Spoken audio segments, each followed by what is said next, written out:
Olha aí, começar falando de uma coisa que eu considero ridícula. Não sei o que você acha, mas é a minha opinião. Os americanos têm mania de fazer as regras e mandar, né? Eles acham que eles mandam no planeta Terra. Então, o que eles determinam, o que eles definem como padrão, tem que ser seguido por todos os outros países. Nos esportes é assim. Por exemplo, agora que os Estados Unidos deram uma grana violenta para a FIFA, e vão sediar a Copa do Mundo do ano que vem. Estão sediando agora a Copa do Mundo dos clubes para uma espécie de teste, né? Para a Copa do Mundo de seleções do ano que vem. Agora que eles deram essa grana violenta, eles então dizem o seguinte: tem que ser desse jeito. Aí o Gianni Infantino, que é o presidente da FIFA, claro, mas é claro, concordamos, achamos maravilhoso. Exemplo, essa entrada dos jogadores em campo. É a primeira vez que os jogadores de um time de futebol entram em campo um por um, como se fosse na NBA, aquela apresentação com luzes, tal, apaga as luzes do ginásio inteiro, aí vem o foco em cima do jogador. Isso dentro do ginásio nos jogos de basquete da NBA, né? Agora resolveram fazer isso no futebol. E a FIFA aplaude, acha lindo. Eu acho um horror, inclusive os jogadores, não são todos que gostam, a maioria fica constrangida, né? Uma coisa meio.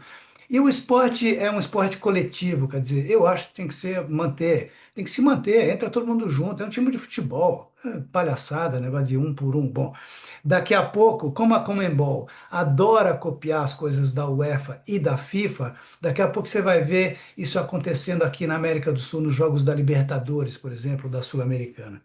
Vamos ver. A outra coisa é a seguinte: daqui a pouco eu falo dos bilhões, né? Porque teve gente que perguntou quanto que os times ganham para participar da Copa do Mundo, essas coisas. Mas vamos seguir em frente. Em termos de futebol, dentro de campo, o Flamengo ontem deu uma aula no Chelsea e lembrou a muita gente, especialmente para o torcedor do Flamengo, lembrou a final da Libertadores em 2019 contra o River Plate. O Flamengo, vocês se lembram, estava perdendo de 1-0 até os 40 e cacetada do segundo tempo, quando de repente, em dois lances seguidos, em 3 minutos, virou para 2-1 e ganhou o título. Quer dizer, o título, a taça estava na mão do River e em 3 minutos o Flamengo foi lá, fez dois gols, virou o jogo, evitou a prorrogação e ficou com a taça de campeão da Libertadores, né? E ontem contra o Chelsea, o time jogou muito bem, não se abalou, tomou aquele primeiro gol do Chelsea, ou o gol único do Chelsea, numa falha do Wesley, aquela bola bate aqui, bate ali, parecia pebolim, né? Pinball. E aí o Chelsea fez 1-0, mas o Flamengo não se abalou. Continuou tocando a bola, pá, pim, pá. O Felipe Luiz foi muito feliz nas alterações que ele fez, né? Ele tirou o Arrascaeta, que é um jogador um meio atacante, né? E botou o Bruno Henrique, que é um atacante. Deu certo. O Flamengo, em dado momento, ficou com quatro atacantes. Só que ele estava bem guarnecido na defesa com os volantes que ele tinha colocado. Então o Flamengo fez 3-1, virou o jogo em 6 minutos, fez 2-1. O Chelsea, nesse tempo, perdeu um jogador expulso com uma entrada criminosa no Luiz Araújo. E aí, depois, o terceiro gol foi uma questão de tempo do garoto Wallace, é o Wallace Ian. Os nomes são lindos, mas é o Wallace, né? Um garoto da base do Flamengo. E o Flamengo continua fabricando grandes jogadores no ninho do Urubu. Olha, para mim é Flamengo, o Palmeiras agora. O Corinthians virou uma bagunça por causa do presidente que resolveu ganhar dinheiro com jogadores da base. Quem mais? Ah, o São Paulo começou a aproveitar, né? Finalmente, depois de décadas, o pessoal lá de Cotia. Ahn, o Galo, talvez, eu não tenho informações suficientes para dizer se o Galo forma jogadores promissores ou não. Acho que não. E acho que é meio por aí, né? Agora, o Fluminense também tá formando jogadores lá em Xerém. Enfim, acho que é a saída para o futebol brasileiro, né? Bom, então o Flamengo agora, eu quero ver, ganhou do Chelsea por 3-1, maravilha, já está classificado para as oitavas de final. Agora, eu adoraria ver, vou adorar ver, se o Flamengo chegar lá, o Flamengo enfrentar times como o City, o Manchester City do Guardiola, o Bayern de Munique, que está muito forte, enfrentar o Real Madrid, né? lembrando daquele idiota que era diretor do Flamengo, que cantou no vestiário: Ah, Real Madrid, pode esperar, a sua hora vai chegar. Bobo, bobalhão.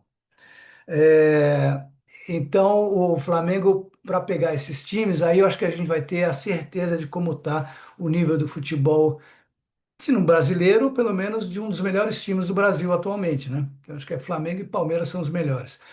O Verdão ganhou seu jogo, também já garantiu uma classificação, praticamente. E daqui a pouco eu dou os cruzamentos, porque também teve gente perguntando sobre os cruzamentos possíveis nessa Copa do Mundo de Clubes. Bom, o Felipe Luiz, quando foi entrevistado, sobre o atual nível do futebol brasileiro, porque os jornalistas ficam todos se coçando, né?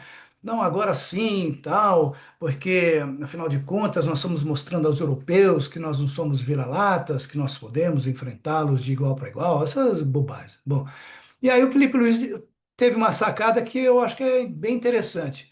É aquela velha história, a gente não tem todos os campos uniformizados, né, padronizados, como tem na Europa, ou pelo menos em cada liga, né, dos países. Os campos aqui são esburacados e são diferentes, né? Você tem as séries A, B e C, é muito diferente. Os gramados ruins, gramado seco, gramado molhado, gramado esburacado, campo apertado, não é uma coisa padronizada. Então, isso que é uma coisa que as pessoas geralmente reclamam, deve ser aproveitado como uma oportunidade, vai, para o camarada desenvolver outras habilidades, né? É aquela história de jogar descalço, né? Joga descalço, esfola o dedão, e você acaba se acostumando aos terrenos irregulares e você acaba desenvolvendo uma habilidade que quando você vai para o campo lisinho, o famoso tapete, você deita e rola. O Felipe Luiz sugeriu que isso acontece com a gente, com os jogadores brasileiros. E aí, nesse ponto, a gente leva vantagem sobre os europeus. É para se pensar. Uma outra coisa é o seguinte, nessa história de equiparar os times brasileiros com os times europeus, eu me lembrei do seguinte: se a gente tem esse talento todo, porque a gente tem, né? Embora os jogadores estejam saindo daqui já adolescentes, vão para fora, e não tem tempo de se formar aqui dentro, então o talento ele não é tão aproveitado lá fora. Porque o jogador fica muito engessado, né? Quando ele consegue se soltar lá fora, ele consegue botar o talento dele acima da disciplina tática, vamos dizer assim, dos europeus. Mas já a gente está falando em equiparação de times sul-americanos ou brasileiros com os europeus, aqui uma sugestão: a gente vive discutindo o calendário do futebol brasileiro há décadas, mas há décadas, é desde os anos 70, pelo menos que eu saiba, que o futebol é uma bagunça, que a CBF é uma bagunça, e é mesmo. E então agora é uma chance. Por que é que a gente, agora com essa história de falta de datas, por que que a gente não diminui o Campeonato Brasileiro de 20 para 16 times? Por quê? Não pode? Não pode? 16 times, são menos jogos. Os jogos vão ser melhores, cada vez melhores. A gente começa a organizar o nosso futebol, tá certo? E aí a gente começa a ter as possibilidades, uma maior probabilidade de vitórias e de hegemonia no futebol mundial. É só uma sugestão. Bom, a CBF não ouve. A CBF acha legal até a página 2. Deixa eu falar um negócio. Ontem o Boca acreditou, num determinado momento do jogo, que pudesse vencer o Bayern de Munique. Tomou 1-0, estava acuado, encolhido dentro de campo. Depois empatou o jogo e começou a jogar com aquela garra que a gente sabe, né? A gente conhece, a garra argentina. Mas quando tomou o segundo gol do Bayern, morreu. E aí não teve jeito. Agora a gente tem que dar os parabéns e celebrar a performance e o desempenho da torcida do Boca Juniors dentro do estádio. Cara, que coisa linda! Que coisa linda! Os argentinos não pararam de cantar um só minuto, e nem depois que o Boca tomou o segundo gol. Eles continuaram a cantar. Isso faz uma diferença para quem está dentro de campo. O cara tá lá jogando, tá ralando, tá suando, a cabeça dele tá a mil, ele não sabe se vai dar, se não vai dar. Ele olha, ele sabe que ele é inferior ao adversário, mas aquela coisa sonora e aquela quentura que vem das arquibancadas, aquilo joga o cara para frente. É muito bom. Então, parabéns à torcida do Boca, que agora vai ter que remar. Mas o Boca tem chance de se classificar em segundo lugar. O Bayern praticamente já está classificado, ainda mais depois de ter enfiado 10-0, quer dizer, na coisa do saldo de gols, não tem como pegar o Bayern, né?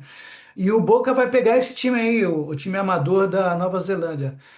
Podia parar de pensar em bater nos caras e fazer só gol, só jogar bola, né? Vamos ver o que acontece no jogo entre o Boca e o Auckland, da Nova Zelândia, que é aquele time formado por jogadores amadores e não profissionais.